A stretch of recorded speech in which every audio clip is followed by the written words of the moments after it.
د ریاست الوزرا سیاسي مرستیال مولوي عبدالکبیر د کابل ښار په ملک اصغر څلور لارې کې د تېرې ورځې د ځانمرګي برید له غندلو وروسته وایي چې دا ډول بریدونه د اسلام او افغانانو د دښمنانو اصلي څېرې څرګندوي. آرک پر خپل ټویټر پاڼه لیکي چې د ریاست الوزرا سیاسي مرستیال همدارنګه د امنیتي ځواکونو زړورتیا له دې امله ستایي چې بریدګرو یې موخې ته د رسېدو مخکې په نښه کړه.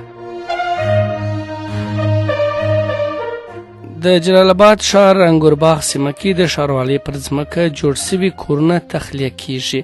د ننګرهار ولایت رسنیو دفتر وایي د کرنې او غصب مخنیوي د کمیټې غونډې کې پریکړه وسوه ترڅو انګورباغ سیمه کې هغه کورونه تخلیه کړي چې د ښاروالۍ په ځمکه کې په غیر قانوني ډول جوړ سوي دي. مسؤلینو کمیسیون غړو ته د غصب سوي د غصب مخنیوي په برخه کې د مشرتابه د هدایاتو عملي کولو او د غصب یو شمېر دوسیو ترتیب او مرکز ته د لیږلو سپارښتنې وکړي. جاپان له افغانستان سره څه باندې 21 میلیونه ډالر مرسته کوي. د افغانستان لپاره جاپان سفارت د یوې خبرپاڼې په خپرولو سره ویلي د مور او ماشوم د ژوند ژغورنې او د ښوونځیو له تاسیساتو د ملاتړ لپاره له افغانستان سره څه باندې 21 میلیونه ډالر مرسته کوي. د هوا پیژندنې ادارې نن او سبا د هېواد په 20 ولایتونو کې د شدید اورښت، واورې، تالنده او سیلابونو اټکل کړی.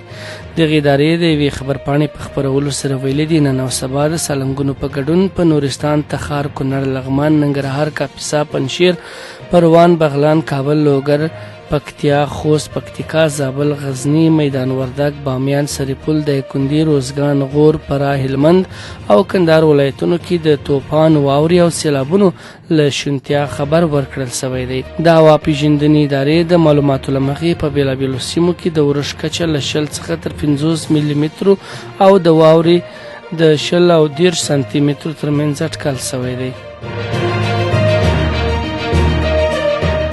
افغانستان له پاکستان څخه د شلوریزو سیالیو لوبلړۍ وګټل.